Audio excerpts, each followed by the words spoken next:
নমস্কাৰ সকলোকে পুনৰ এটা নতুন ভিডিঅ'লৈ স্বাগতম জনাইছোঁ। আমি এতিয়া গৈ আছোঁ মহাপুৰুষ মাধৱদেৱৰ জন্মস্থানলৈ।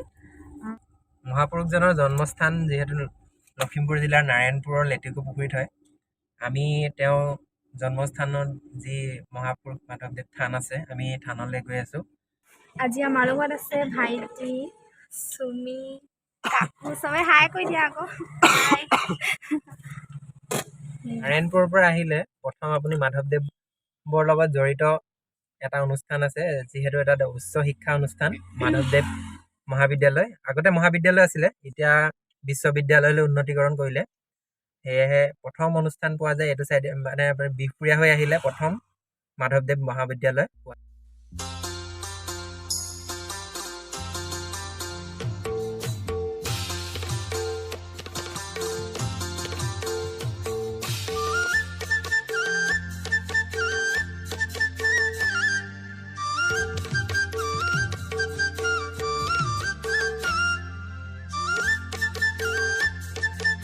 আমি এতিয়া আহি আছোঁ বিহপুৰীয়া হৈ। যিহেতু আপোনালোকে নেশ্যনেল হাইৱে' দি গ'লে যদি তেজপুৰ ফালৰ পৰা আহে তেতিয়া আপুনি ভোগপুৰ হৈ সোমাব লাগিব, আৰু নহ'লে আপোনালোক নাৰায়ণপুৰৰ পৰা পোনে পোনে যদি বিহপুৰীয়া দি আহে সেইফালেদি যাব পাৰে। আমি আহি আছোঁ এতিয়া বিহপুৰীয়া হৈ যাম। আৰু আপোনালোকে লখিমপুৰ ইটো ছাইডৰ পৰা লখিমপুৰ ধেমাজি ছাইডৰ পৰা আহিলে তাত আপুনি ভোগপুৰ ছাইডৰ পৰা সোমাব পাৰে, আৰু ইফালে আপোনাৰ আগত আছে পথালি পাহাৰ, এফালেদিও আহি ওলাবহি পাৰে।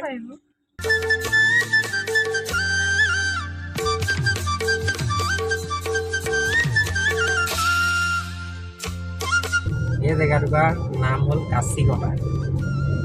কাচিকটা কি হ'ল গম পোৱা নাই? কাচিকটা হ'ল যে মানে যেতিয়া মাধৱদেৱৰ জন্ম হৈছিলে, মাধৱদেৱৰ যোনখন কাচিয়ে মানে নাড়ীটো কাটিছিলে, কাটি এই নদীখনতে কাচিখন পেলাই দিছিলে মানে। সেইকাৰণে এই জেগাটুকুৰাৰ নাম কাচিকটা।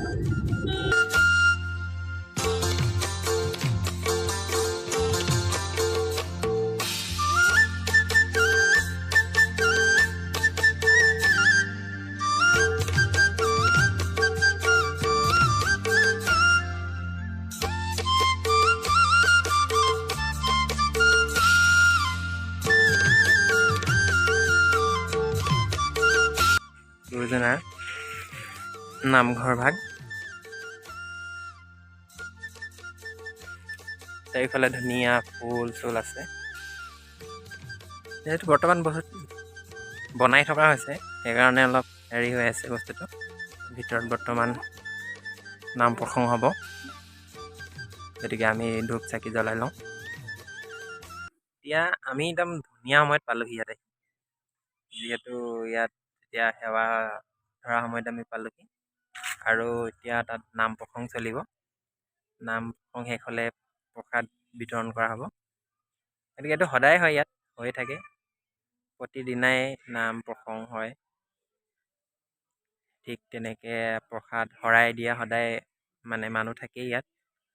বহুতখিনি মাটি ইয়াত আছে যথেষ্ট ভাগ। আপোনালোক যদি চাই চাৰি বাউণ্ডেৰীটো ধুনীয়াকৈ যদি চাই দেখি পাব।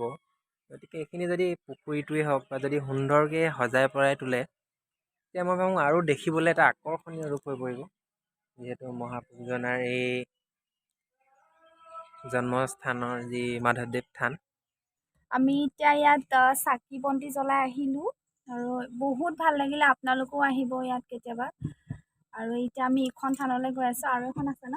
আৰু এখন আছে অলপ দূৰ আগতে, আৰু অকণমান দূৰ হয়, বেছি দূৰ বিহপুৰীয়াৰ পৰা আহিলে আপুনি প্ৰথমতে এখন পাব, তাৰ পাছত অলপ দূৰ গৈ ইখন থান পায়। যিহেতু আপুনি ভোগপুৰ ছাইডৰ পৰা আহিলে ইখন প্ৰথম পায়, গতিকে আমি এতিয়া ইখন থানলৈ গৈ আছোঁ। বলক আপোনালোককো দেখুৱাওঁ, আমিও সেৱা এটা কৰিম। এয়া আমি ইখন থান পালোহি।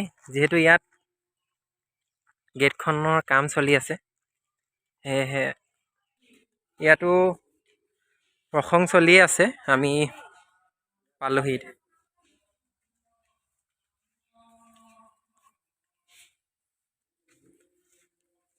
চাওক কিমান ধুনীয়া পৰিৱেশ, দুয়োকাষে ফুল গছ ইমান ধুনীয়াকৈ ইয়াত সজাই তোলা হৈছে।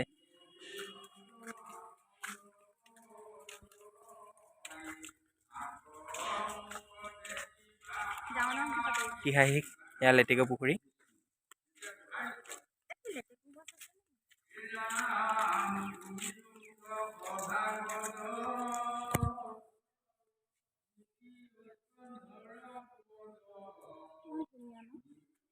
চাৰিওফালৰ পৰিৱেশটো ইমান ধুনীয়া, আপোনালোক আহি চালে নিশ্চয় গম পাব।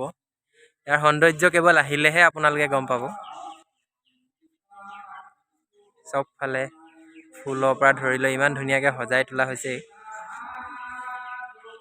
বলক বাকী সকলো দেখুৱাওঁ।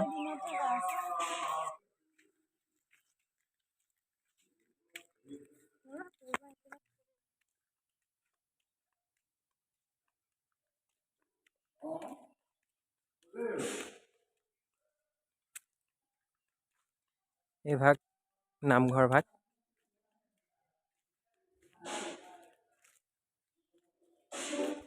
বৰ্তমান ইয়াত নাম প্ৰসংগ চলি আছে। কৃষ্ণ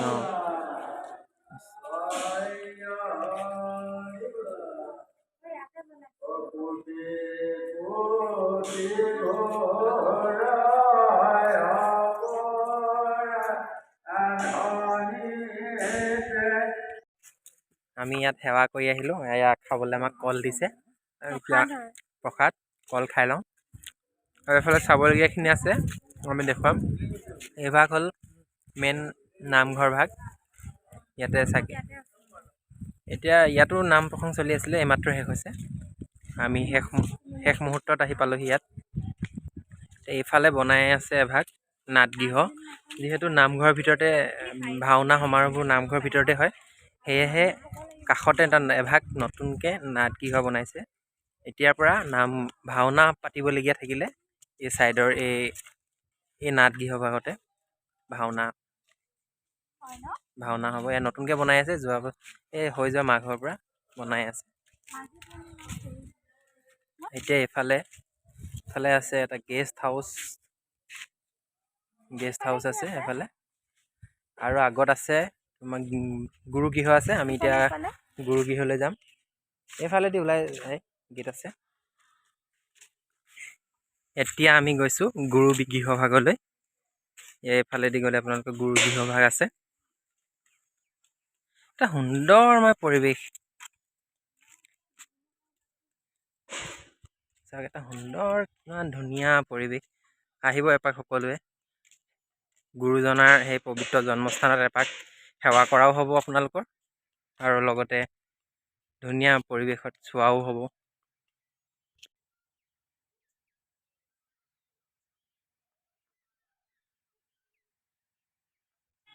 ঐতিহাসিক যি শ্ৰী শ্ৰী মহাপুৰুষ মাধৱদেৱৰ এইখন থান অতি সুন্দৰময় পৰিৱেশত আছে। চ' ইমান ধুনীয়াকৈ সজাইছে, আৰু হয়তো আৰু বহুতো কাম চলি আছে ইয়াত। সেইবাবে অলপ এতিয়া গেটখনে কাম চলি আছে। ইফালে আপোনাৰ নাটঘৰ ভাগৰ কাম চলি আছে। এয়া অলপ হেৰি হৈ আছে, কিন্তু খুব কম দিনৰ ভিতৰতে এইখন থানখন আটক ধুনীয়া হৈ পৰিব। গতিকে চাওক এটা সুন্দৰ পৰিৱেশ।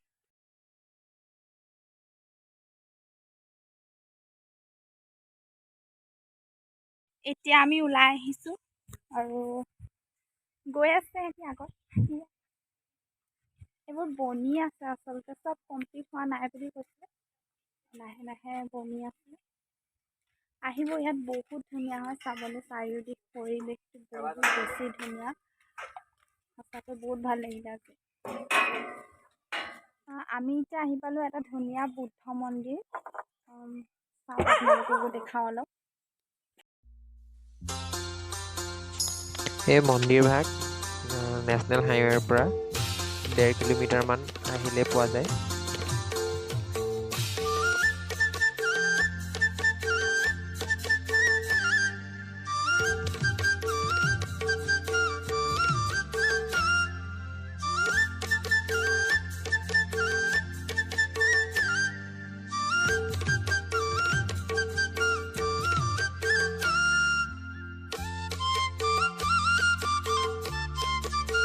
আমি এতিয়া ফুৰি মেলি আহিলোঁ আৰু এতিয়া ঘৰ গৈ আছোঁ। পামগৈ আৰু বেছি দূৰ নাই। বহুত ভাল লাগিলে আজি, আমি বহুত এনজয় কৰিলোঁ সকলোৱে। তোমালোকে কৰিলা নাই?